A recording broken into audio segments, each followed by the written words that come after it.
Sinal Verde para o Futuro, o podcast da EAF. Mais um Sinal Verde para o Futuro, começando aqui na capital da COP30, Belém do Pará. Gente, sejam bem-vindos. Hoje a gente bate um papo sobre comunicação e conectividade que muda vidas na Amazônia, né? Então, para isso, a gente trouxe dois representantes da comunicação do Pará e do Amazonas, Matheus e Allen. Sejam bem-vindos. A gente está também com o Leonardo, que é o nosso diretor aqui de comunicação da EAF.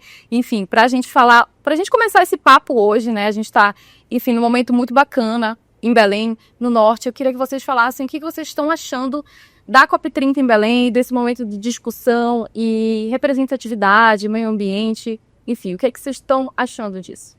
Primeiro eu gostaria de agradecer o espaço aqui no Sinal Verde para o Futuro, tá? Agradecer a todo mundo que está aí em casa vendo a gente através da internet. A gente vai falar muito sobre conectividade aqui, sobre pessoas que vão ter acesso também a isso que vocês estão tendo de maneira tão natural hoje.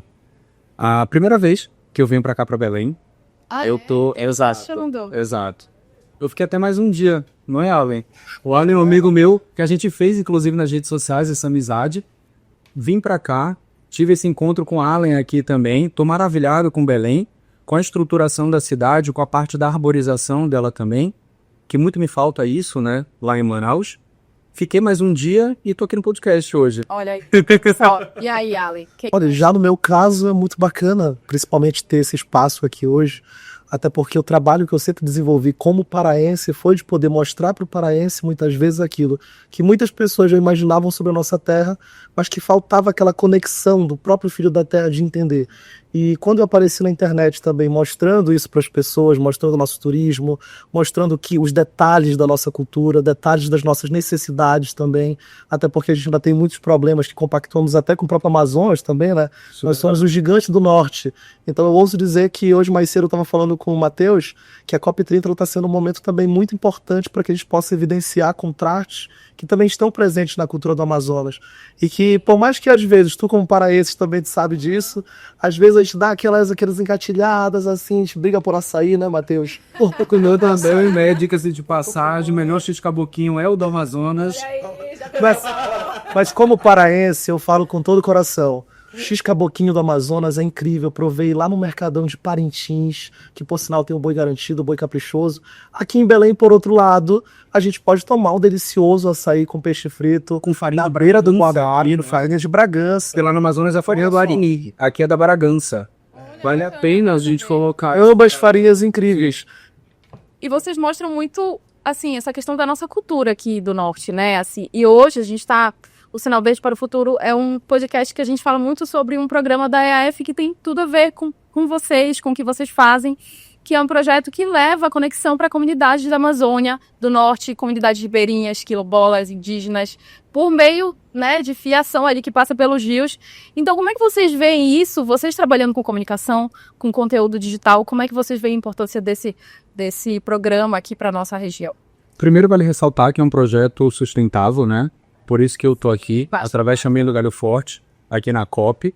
A gente tem a infraestrutura subfluvial, que vai preservar mais de 68 milhões de árvores aqui na Amazônia Legal, né?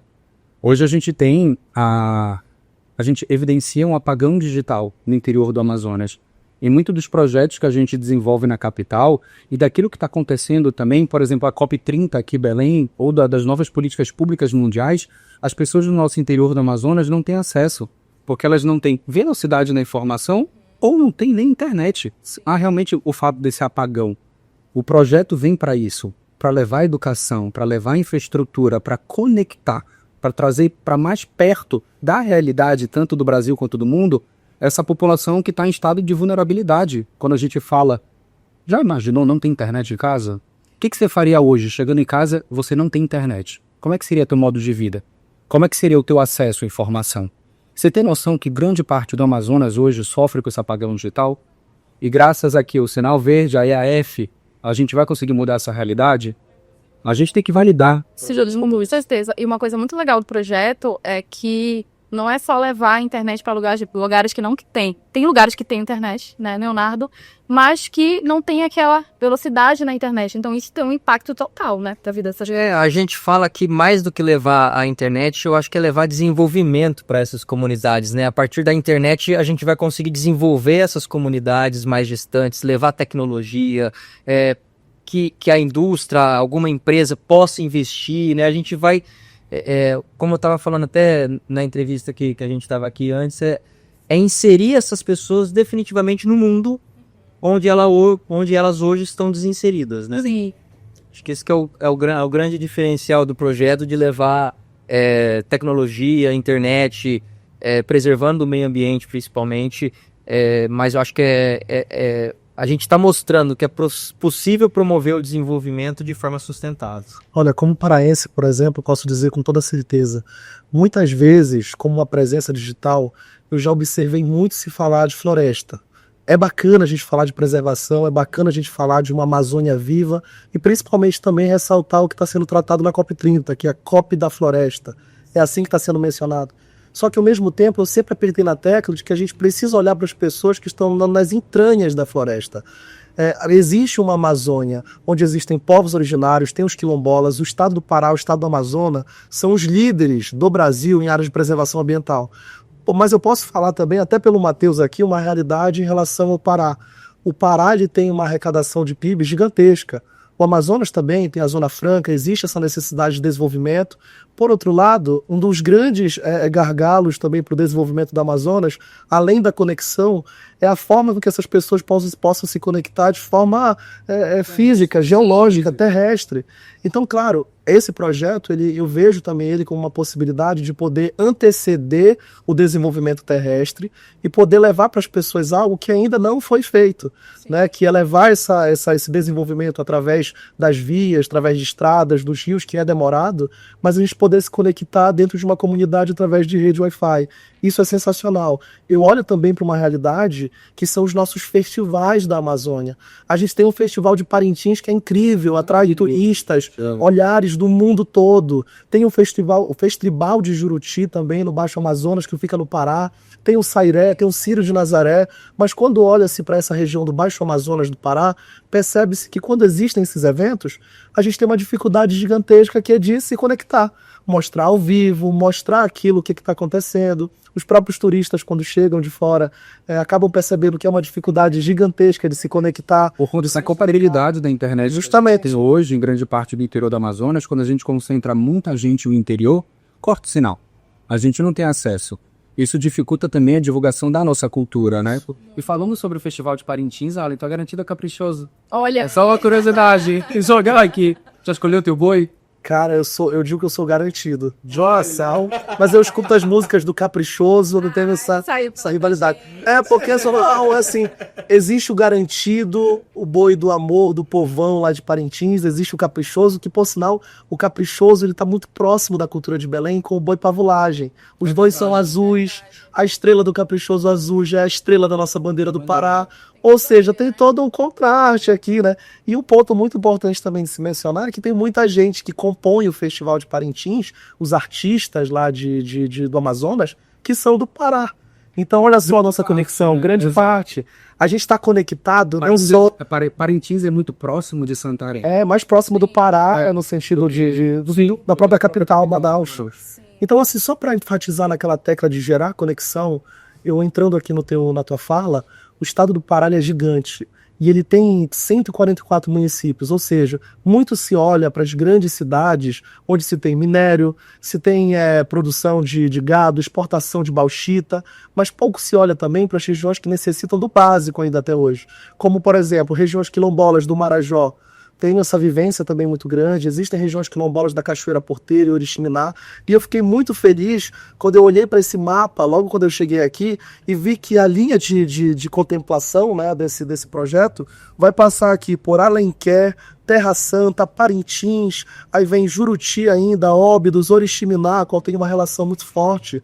Ou seja, também é muito bacana poder estar aqui com vocês hoje e estar divulgando que essas cidades, que eu já tive uma dificuldade muito grande de poder incentivar ainda mais as belezas delas através da internet, agora pode ser que eu esteja conversando sobre uma solução.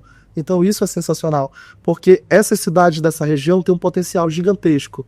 E a internet, não tenho dúvidas, que pode levar também e atrair outras empresas a estarem lá presentes. Então é sensacional. Com certeza. Tem uma coisa que o Leonardo falou ainda há pouco, que é sobre colocar essas comunidades no centro do mundo, em conexão com o mundo. Então, vocês que são aqui do norte, vocês sabem que existe essa ideia da Amazônia muito distante, que é muito difícil, que é um lugar, enfim, onde tudo é muito complicado. E o Norte Conectado vem justamente para trazer essa conexão mesmo entre pessoas, entre culturas, e uma maneira de projetar também, né, o que a gente faz aqui, o que a gente tem aqui dentro das comunidades. E eu acho assim, onde nos grandes centros a iniciativa privada chega, né? Então a gente tem internet de celular, a gente tem provedores locais, né? Onde não chega é onde a política pública tem que atuar, né? Pronto. Que é inclusão, a gente fala muito isso, a gente está fazendo a inclusão digital, mas também a inclusão social das pessoas, né? Então é lá que a gente tem que ir. Sobre essa sua fala de aderir políticas públicas em comunidades também mais distantes assim, do centro, das capitais, uma discrepância que a gente tem no Amazonas é falar de Manaus, falar de uma cidade que tem uma zona franca de Manaus, que produz tecnologia, um distrito industrial, e falar sobre interiores onde a informação não consegue chegar. Hoje o maior desafio do Amazonas é o fomento de matrizes econômicas no interior do Amazonas. Só que a gente não consegue com que essas políticas públicas federais, estaduais e municipais alcancem aquele pequeno agricultor, aquele piscicultor, aquele extrativista primário. Por quê? Porque ele não tem acesso à informação, ele não tem internet. A gente fala sobre pessoas que não têm RG, certidão de nascimento, que não detêm a própria terra e que eles não têm essa informação de como conseguir crédito federal para desenvolvimento do setor agrário.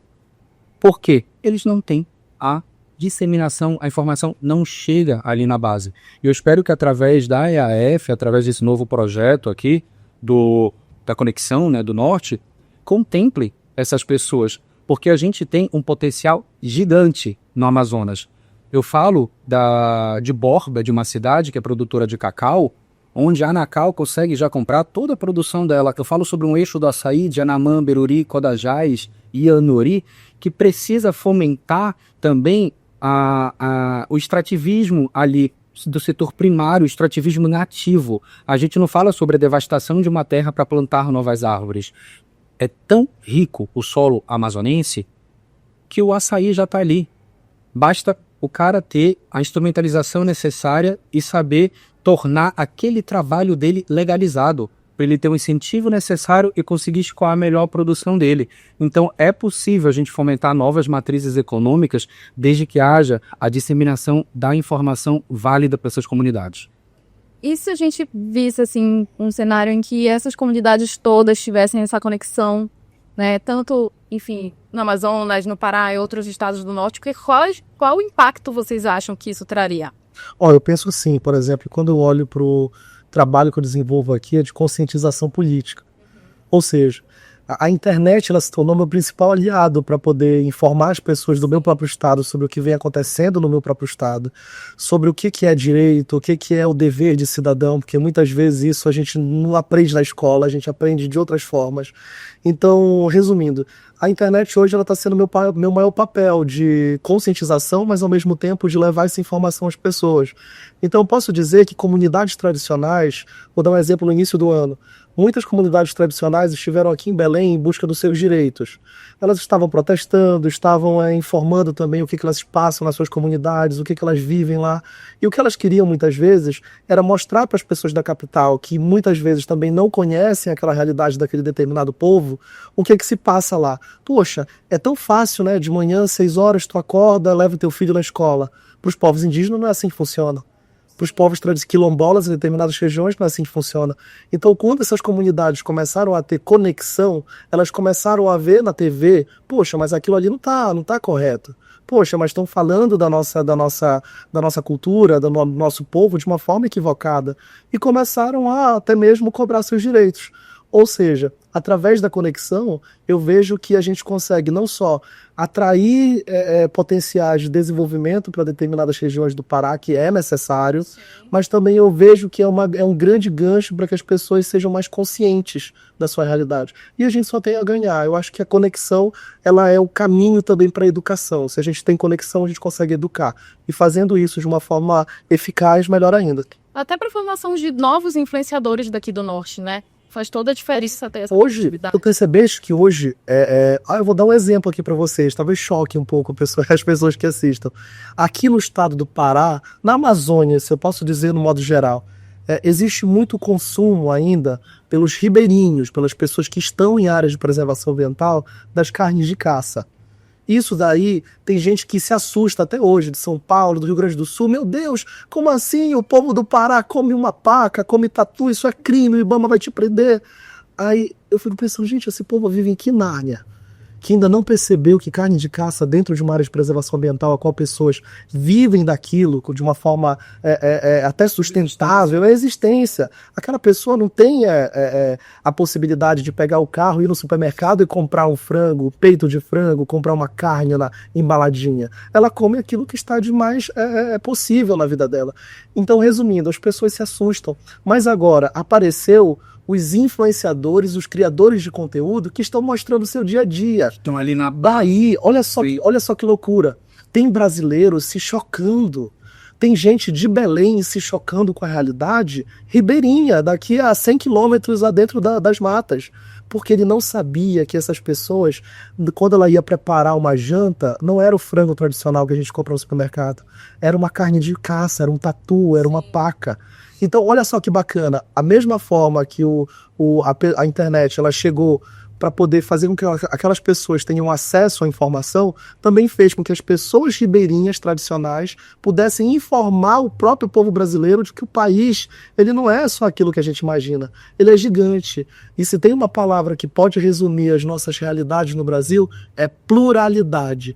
Até porque são tantas realidades que a gente vive num só país, que quando a gente se tem internet para poder divulgar isso, propagar, automaticamente ocorre a conscientização, porque tu acaba percebendo que existem outras realidades além da tua. Então esse é um dos segredos também que eu acho sensacional. Com certeza. E quais benefícios tu vê para a comunicação, Leonardo? Comunicação dessas comunidades, a gente está falando aqui, né, do conteúdo digital. Eu acho que é fundamental, né? A gente está falando de consciência política, de entretenimento, de cultura, de educação. Eu acho que através da internet a gente consegue efetivamente integrar essas pessoas Sim. ao Brasil e ao mundo e dar oportunidade de... Eu acho que é uma imensidão de coisas que a gente pode ter quando essa internet efetivamente chegar, que eu acho que pode ser transformador para todo o norte do país. Eu acho que vai ser um divisor de águas mesmo de desenvolvimento para o norte do país. E é inestimável, né, essa mudança. Vocês já se imaginaram assim numa realidade que, de repente, vocês sem conexão, sem internet, vocês já se imaginaram como seria para vocês? Cara, se eu for parar a minha vida hoje, todos os acessos que eu tenho na internet, eu não trabalho, eu não estudo, eu não me comunico com as pessoas, as informações do mundo não chegam até mim, então eu não consigo me precaver com alguns sinais, sejam eles políticos, climáticos, ideológicos. Então eu não me imagino hoje no mundo sem internet. Não me imagino. E esse choque que tu fala da própria cultura do brasileiro com o brasileiro, isso é muito precioso. Tu tem noção da quantidade de realidades, como tu falaste, que existe aqui no Brasil? E como que a gente consegue colocar e inserir agora essas pessoas num canal de protagonismo das políticas públicas praticadas também? Porque agora elas vão ter poder de voz, poder de decisão, de contestação, coisa que sempre ficou concentrado nos grandes polos.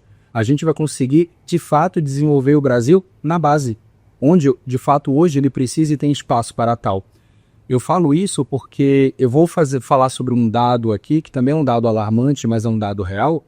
Hoje no Amazonas, a gente já tem uma área devastada, apesar da floresta estar em pé, de uma proporção maior do que a França. Tu imagina se a gente, com conexão, com informação, começar a desenvolver essa área dando propriedade para essas pessoas que estão ali na base, porque esses sim são as pessoas que vão manter a floresta em pé. Só que eles precisam ter condição e estruturação de se manter vivos também. Porque a gente quer que a floresta fique em pé, mas a gente também quer que o nosso caboclo, o nosso ribeirinho, o brasileiro, fique em pé junto. E a gente precisa dar condição para eles. Isso através da conexão, através da informação, através do protagonismo local. Eles vão entrar nesses locais de poder de decisão e começar a participar dessas políticas públicas que sejam mais efetivas para eles, que estão ali na base. Perfeito. A gente está falando, assim, quando a gente traz para o Norte Conectado, a gente está falando de mais de 10 milhões de pessoas que serão impactadas por esse projeto. Mais de 14 mil quilômetros de fiação aí que passa pelos rios, né? Então, se a gente for pensar no impacto disso para a Amazônia, para os comunicadores, para as nossas comunidades, como é que vocês imaginam a Amazônia daqui a 10 anos? A gente tem um potencial cultural devido à nossa diversidade, devido à quantidade de povos que já foram inseridos na Amazônia Legal e que estão aqui trocando, experienciando, se desenvolvendo. Isso é muito precioso. Sim. A gente tem como exportar também essa cultura. A gente pega, como o Allen falou no início do discurso dele sobre Parintins, tu tem noção que um dos maiores festivais folclóricos do mundo está no interior do Amazonas, em Parintins, com os maiores artesãos. Assim como tem Parintins, existem diversas outras comunidades que estão na Amazônia Legal, que podem começar a ganhar com turismo também, desde que elas sejam vistas e dão potencial econômico para gerar essa economia circular dentro da nossa terra. Ela é enorme, desde que haja essa informação entrando e saindo desse território. Eu já vou entrar para um outro caminho até. Eu penso assim, que aqui no Pará, por exemplo, a gente tem polos econômicos aqui de desenvolvimento que conseguem ter um PIB até maior que a própria Belém, como, por exemplo, Parauapebas e Canaã dos Carajás. O estado do Pará ele tem uma dissipação de riqueza muito grande, né? Região do Carajás, região do Tapajós. O estado do Pará em si tem tamanho para ser um país. Essa é a verdade. Então, quando eu olho de como que de fato seria impactado a questão da comunicação do futuro, a primeira coisa que eu penso é conscientização. Porque quando entra no contexto dos interiores do Pará, a gente tem um problema que é a falta de conhecimento sobre o seu dever básico de cidadão. Quando eu olho para o projeto que eu desenvolvo, que é o Somos pelo Pará, qual tem o intuito de conscientizar as pessoas, eu penso que falar sobre política, falar sobre uma COP30, que não é uma COP só do turismo, não é uma COP só da cultura, mas é uma COP que é para falar de política pública, é para falar de solução, mas também para falar de problema, é para falar de um caminho ao qual a gente possa se encontrar e casar uma possível mudança na nossa vida, na nossa realidade. Então, para isso, a gente precisa falar de política. E como hoje no Brasil a gente enfrenta um problema gigantesco, que é as pessoas não querendo falar de política. Elas acham que religião, política e time de futebol não se discute. Isso é errado, porque quando se trata de comunicação, eu vejo que esse é o principal gatilho para que possa fazer aquela pessoa lá do interior, que através das grandes TVs, dos outros veículos de mídia, não conseguem. Mas hoje, com as redes sociais, com uma conexão, ela consegue seguir aquilo que ela gosta, ela consegue ver aquilo que ela precisa, ela consegue pegar uma inteligência artificial, fazer um resumo, ou seja, ela consegue fazer tanta coisa para tirar dúvidas, para ver se de fato é aquilo que ela imagina ou não. Tudo isso se molda num senso crítico. E quando uma população do norte do Brasil, por exemplo, começa a enxergar a sua realidade, a gente desprende as amarras de projetos políticos que muitas vezes querem que a população seja ineficiente no questionamento. Querem que a população não questione, querem que a população seja omissa. Então, quando existe conexão, automaticamente também quebramos correntes. Então eu não tenho dúvidas que em 10 anos a população tendo acesso a buscar informação, a buscar conhecimento, isso vai ser um boom para que as pessoas tenham essa capacidade de questionar e de refletir sobre a sua vida. Eu não tenho dúvidas que de 10 anos, isso ser refletido de 2 em 2 anos em eleição, a coisa muda no norte do Brasil. Tá certo.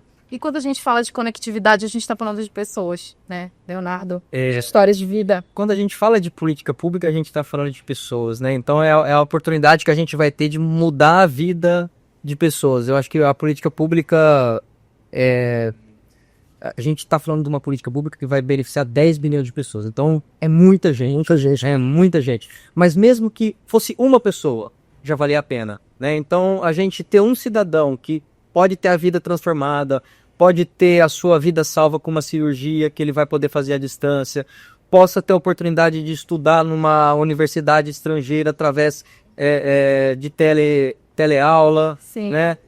tudo isso já vale a pena. Eu acho que é um momento, é uma obra que eu acho que a gente tem que também falar do desafio que é desenvolver uma obra de infraestrutura na Amazônia, porque a Amazônia é um lugar único, né? A gente não tem uma obra dessa em nenhum lugar do mundo, né? A gente tem cabos desse tamanho. A gente já teve infovias menores de 2.000 quilômetros, mas de 14.000 quilômetros no meio da Amazônia, com toda a particularidade que ela tem, não existe. Então tem um desafio muito grande, e talvez seria muito mais fácil passar esses cabos derrubando árvores, né? Mas não. Fazendo linhão, né? Fazendo linhão, exatamente, como é conhecida. Mas seriam mais de 68 milhões de árvores derrubadas. Não, vai pelo leito dos rios. Então aí tem toda uma particularidade que precisa ser feita para que isso possa chegar. E é uma obra que demora, porque também tem a questão das baixas do rio. Então tem momento que eu gosto de estiagem, cheio. Exatamente.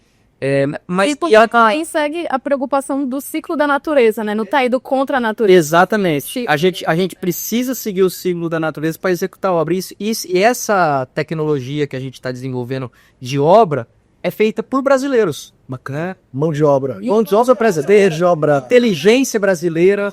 Né? Vou dar um exemplo aqui, uma pergunta técnica, na verdade. Esse projeto todo, por exemplo, ele tem uma necessidade de mão de obra que vai ser extraída de outras regiões do Brasil, ou ele vai aderir também à mão de obra no... Já local. Grande parte é local. Engenheiros, filhos da terra. Filhos da terra. Óbvio que tem algumas pessoas que vêm de fora, mas 80% é do norte do país. É muito importante fazer essa pergunta, porque eu, por exemplo, como paraense, eu sinto muito essa falta muitas vezes. É muito bacana a gente falar de desenvolvimento, falar de um olhar para o futuro quando se trata do norte, principalmente com um evento como a COP30. Só que pouco se fala também como a gente pode agregar os filhos da terra a fazer essa mudança. Tem aqui grandes centros, a Universidade Federal do Pará forma grandes profissionais também, as outras universidades privadas também daqui do estado, ou seja, tem gente capacitada, tem gente também com necessidade de trabalho. Então, quando a gente vê um projeto como esse, tem em média mais ou menos quanto se agregaria em empregos aqui na região? É muita gente. Eu não tenho esse número porque tem muito emprego terceirizado, né? A EAF é uma empresa pequena, né? Mas a gente tem muito emprego terceirizado, mas centenas de pessoas. Para vocês terem noção, a EAF ela tem um escritório em Manaus. Olha que bacana. Ela teve que montar um escritório em Manaus. Olha, eu vou querer visitar. Eu volto inclusive amanhã para Manaus. E aí a gente teve que ter, porque o nosso escritório central é em São Paulo, né? Mas a gente teve que montar um braço aqui em Manaus devido ao tamanho do projeto. Então tem muita gente de Manaus que trabalha com a gente, aqui da região como um todo, e são as pessoas que conhecem. Não adianta eu trazer um paulista como eu para andar no meio do rio da Amazônia, eu vou me perder lá. A logística do Amazonas, da Amazônia Legal como um todo, dos estados que constituem, né, a Amazônia Legal, ela é muito específica. Manaus, por exemplo, ela é conectada com a região metropolitana através de tanto rios urbanos como o Rio Amazonas, tem Rio Negro. Tem uma bacia hidrográfica gigantesca, que a gente não encontra isso em outros locais. A gente vê isso aqui no Pará também, e tu precisa de uma pessoa que é expert na nossa logística interna. Quem é expert? Quem vive ali. E é o momento ideal para vocês colocarem também, como dica que o Alan está dando, as pessoas da própria terra como protagonista nessa decisão. E o que é bacana também é que essa mão de obra que é daqui da região, ela volta muito qualificada, né? Volta. Isso é muito bacana, porque tem essa qualificação da nossa mão de obra. Sim, tem. E a IAF, ela promove isso, ela quer que as pessoas se qualifiquem. E é uma obra muito complexa, porque para vocês terem noção, a gente tem as nossas balsas, onde vai passando no rio. Então as pessoas vivem 30, 40 dias dentro dessas balsas. Né? Morando ali, mais de 50, 60 pessoas, morando durante 30, 40 dias, levando esses cabos. Então é algo bem interessante de conhecer, sabe? E uma outra dúvida também, vou aproveitar, claro, é bem grande, na verdade, né? Eu estou aqui com o papel mostrando o mapa, mais ou menos, de como vai ser. 12.000 quilômetros. E uma dúvida bem importante. Como vai ser feita a operação, no caso, só quando concluir tudo, ou cada ponto desse daqui, chave, já vai começar a funcionar? Já pode começar a funcionar. A gente já teve algumas infovias que foram inauguradas, né? Aí o que acontece? A EAF, ela entrega o ponto de fibra ótica aqui nesse ponto aqui X, entendeu? Certo. Aí de lá o governo agora ele tem que entrar e fazer uma licitação, fazer uma concessão para um operador neutro, né? Onde esse operador neutro ele vai distribuir isso para dentro das cidades. Né? Então são duas etapas. A EAF ela leva a fibra e depois isso vai para dentro das cidades através de um operador neutro, que aí é onde entra a iniciativa privada. Vocês servem como o serviço de instalação, na verdade. Vocês que instalam todo o projeto. A gente leva até a cidade, e depois de dentro da cidade é a iniciativa privada. Entendeu? Mas aí isso é um processo que está acontecendo, já temos algumas áreas que já estão em funcionamento, mas efetivamente esse projeto vai começar a acontecer a partir de agora, né? A partir do ano que vem ele começa a deslanchar e aí é onde a gente vai conseguir ver os resultados, onde a gente vai conseguir trazer como protagonista essas pessoas que são beneficiadas, né? Pra gente poder... Porque hoje a gente está falando de conexão... mas essas pessoas ainda não estão conectadas. Então, Não, vem um pouco. efetivamente, quando elas estiverem conectadas, a gente vai conseguir mostrar essa história delas, como mudou a vida delas, né? Eu acho que a gente tem esse dever também, né? E essa projeção, mais ou menos, que está aqui no mapa, por exemplo, ela se conclui mais ou menos em quanto tempo? A gente acredita em torno de 2 a 3 anos, né? Mas aí é uma questão volátil, porque depende muito da questão dos rios. Né? Então, às vezes você tem muita chuva, às vezes você tem muita seca. Então, Se a natureza nesse é momento muito particular. tá contra ela. E ultimamente, quando se fala de ouvir a natureza, aqui na Amazônia em si, a gente está tendo um problema sério com isso, né?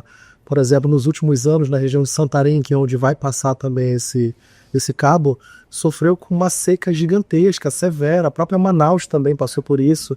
Aí, junta com a seca, então, essa região ficou intrabalhável, vamos dizer assim, por meses, debaixo de fumaça, ou neblinada por fumaça. Então, eu creio também que se as pessoas, né, malvadonas aí que desmatam a natureza, derem uma pausa, o próprio IBAMA também fazer o papel dele de uma forma mais incisiva, quem sabe até ajuda o projeto a sair do papel de forma mais rápida, né? Porque E a gente também, a gente tem desafios a serem levantados também no próprio IBAMA mesmo. Isso daqui a gente tem que conseguir autorização no IBAMA, com certeza, né? Então, Foi entrar, tem todo sucesso, né? Mas a gente acredita que em torno de 3 anos já é possível a gente ter uma nova realidade. Uma curiosidade do que o Alan está falando sobre esses períodos de estiagem mais severo que a gente está enfrentando, e que é o período de seca, o Amazonas está tendo necessidade de ter o olhar voltado para a logística novamente. Hoje a gente fala de uma matriz econômica em Manaus, da Zona Franca de Manaus, que produz tecnologia para o Brasil inteiro. Só que a gente não tem uma estrada que interligue Manaus para o restante do Brasil. E devido a esses períodos de estiagem mais severas, a gente está utilizando novamente a 319, que foi entregue para a gente no período dos militares, só que não há a repavimentação dela de maneira consciente. Por que estou falando sobre isso? A 319, ela fica entre a Infovia 5 e a Infovia 6.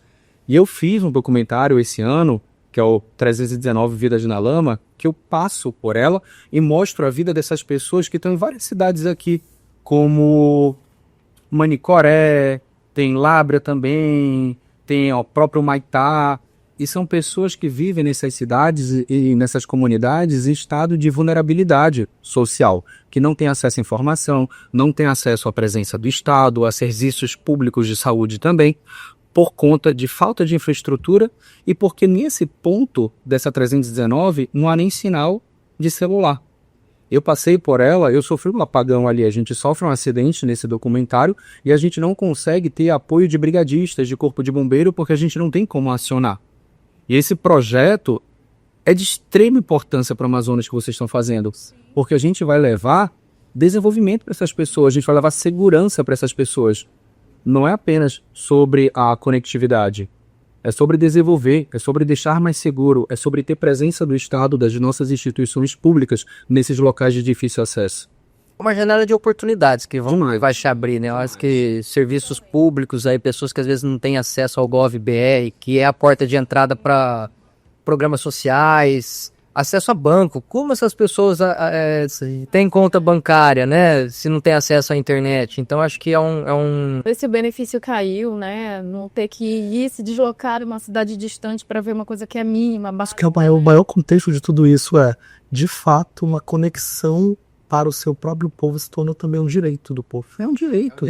Pronto. Porque a partir do momento que o próprio governo do Brasil coloca novos projetos que estão lá na página do Gov, automaticamente instiga a população a ter acesso àquele aplicativo, a ter acesso àquele site. Se boa parte da população, principalmente no norte, que é onde é mais afetado, também nessas regiões ribeirinhas, não tem esse acesso, logo elas estão sem seus direitos. Então, também é sobre seção legislativa. É sobre informação, é sobre políticas públicas também. É sobre dar direito àquelas pessoas que estão em estado de vulnerabilidade porque elas estão isoladas. Sim. O isolamento causa isso.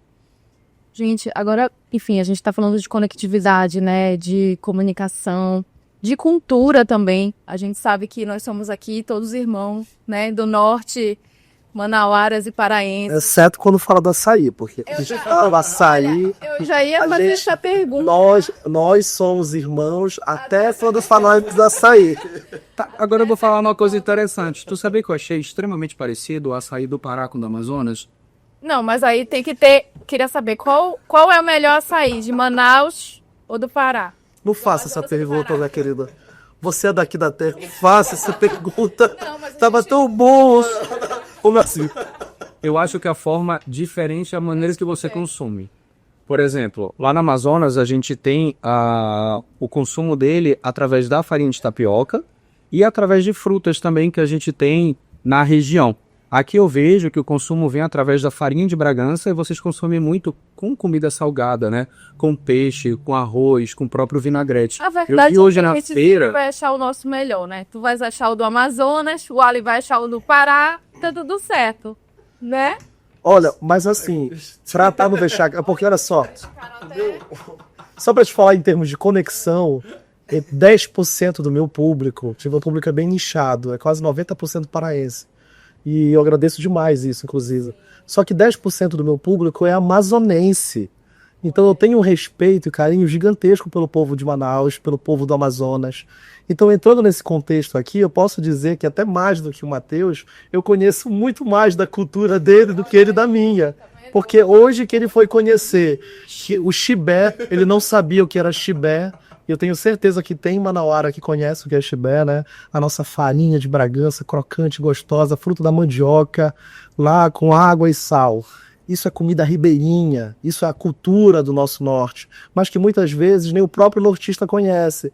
Então, assim, muito bacana. Da conexão. Consegue, enfim, levar a nossa cultura aí adiante. Aí olha só que bacana, né? Matheus, claro, tá tendo uma conexão próxima, agora ele tá tendo a oportunidade de vivenciar. Mas é claro, antes da necessidade de vivenciar, a gente precisa também criar no povo brasileiro a necessidade de querer conhecer, querer visitar, querer estar lá. Então eu sinto que é um momento muito importante também, olha, Matheus conhecendo a cultura do azul do Pará, ali aqui do lado, mas quantas pessoas mais também do Brasil também não ter o acesso, né? Esse fomento do turismo através dessa disseminação de informação. Isso é muito interessante. Assim como a COP está atraindo muita gente para cá, para o Belém do Pará, por motivos de política pública, essas outras regiões podem começar a atrair turistas também, desde que haja essa disseminação de informação sobre quem eles são, como eles são, o que tem de diferente através dessa cultura, do modo de vida deles, da culinária. Isso é muito interessante, porque a gente tem... Tu já viu a quantidade de frutos diferentes que a gente tem aqui no norte? Tanto no Pará quanto no Amazonas. Tu tens noção que o restante do Brasil nunca provou esses frutos? Quando a gente fala, por exemplo, do ingaço. Imbacuri. O pessoal não conhece. O cupuaçu já está um pouco mais rodado. Mas o que chega perto é rodado.